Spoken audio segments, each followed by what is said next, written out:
नमस्कार. आषाढ लागताच महाराष्ट्रात घरोघरी आषाढ तळला जातो व पारंपरिक काही पदार्थ केले जातात. त्यातीलच एक पदार्थ म्हणजे गुलगुले.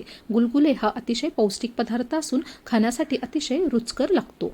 आता इथे आपण गुलगुले बनवण्यासाठी मोठी एक वाटी भरून गूळ हा छान असा बारीक चिरून घेतला आहे. त्यात आपण त्याच वाटीने एक वाटी पाणी घालून घेणार आहोत.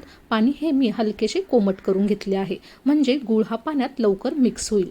आता आपल्याला पाण्यात गूळ हा छान असा मिक्स करून घ्यायचा आहे व झाकण ठेवून आपण हा गूळ साधारण 5 ते 10 मिनिट छान असा पाण्यात भिजवून घेणार आहोत, म्हणजे राहिलेले गूळ हा छान असा पाण्यात मिक्स होईल.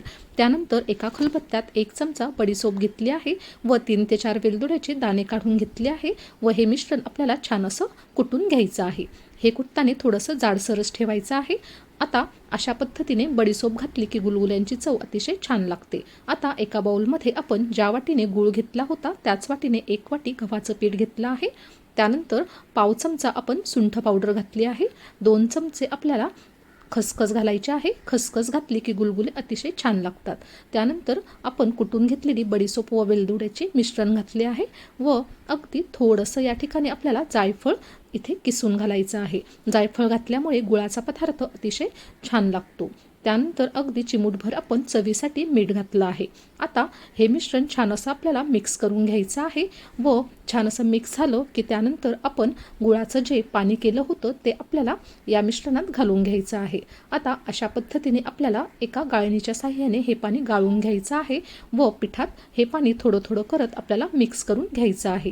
इथे तुम्ही बघू शकता की आपण हे पीठ घालवताना लम्स न होऊ देता अगदी छान असं एकाच डायरेक्शनने फिरवत आपल्याला हे पीठ तयार करायचं आहे.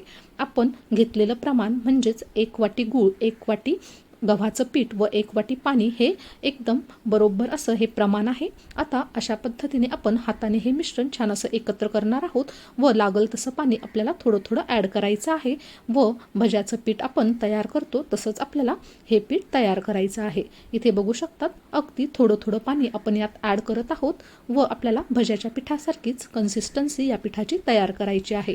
एकाच डायरेक्शनने लम्स न होऊ देता हे पीठ अशा पद्धतीने आपण तयार करून घेत आहोत. आता आपलं हे गुलगुल्यांसाठी लागणारं पीठ हे अगदी परफेक्ट तयार आहे. आता हे पीठ आपण 10 मिनिट छान असं भिजवत ठेवणार आहोत. 10 मिनिट पीठ भिजलं की यात आपण पाव चमचा सोडा घालून घेणार आहोत. सोड्यामुळे गुलगुले हे छान असे जाळीदार तयार होतात. आता त्यावर हलकंसं पाणी घालून घेतलं आहे व आपल्याला छान असं हे मिक्स करून घ्यायचं आहे. अशा पद्धतीने पुन्हा एकदा एकाच डायरेक्शनने फिरवत आपण हे पीठ असं फिरवून घेणार आहोत, म्हणजे पीठ हे हलकं होतं, यात हवा भरली जाते व यामुळे गुलगुले हे छान टम्म फुगतात व जाळीदार तयार होतात. आता कडकडीत तेल तापले की आपल्याला कडकडीत तेलावर छान असे गुलगुले सोडून घ्यायचे आहे. गुलगुले एकदा सोडून झाले की आपण गॅस हा मीडियम ठेवायचा आहे.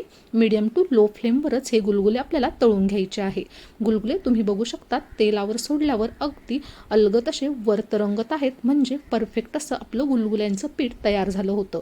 आता हे गुलगुले आपल्याला मीडियम टू लो फ्लेमवरच तळायचे आहे, कारण गुळाचा पदार्थ हा लवकर करपू शकतो. त्यामुळे अगदी मीडियम टू लो फ्लेमवरच आपल्याला सतत हलवत हे गुलगुले छान असे खमंग गोल्डन ब्राऊन रंगावर तळून घ्यायचे आहेत. तुम्ही बघू शकतात अतिशय छान असा रंग या गुलगुल्यांना आला आहे आणि आता अशा पद्धतीने आपले हे गुलगुले छान असे तळून तयार झाले आहेत. तुम्ही बघू शकतात अगदी छान असा रंग याचा दिसत आहे व छान असे टम्म फुगलेले गुलगुले आपले तयार आहे. तुम्ही देखील ही रेसिपी नक्की ट्राय करून बघा व कशी झाली मला नक्की कमेंट सेक्शनमध्ये लिहून कळवा. अशाच नवनवीन व पारंपरिक रेसिपी पाहण्यासाठी चॅनलला नक्की सबस्क्राईब करा. पुन्हा भेटूया अशाच नवीन एका रेसिपीसोबत. तोपर्यंत धन्यवाद.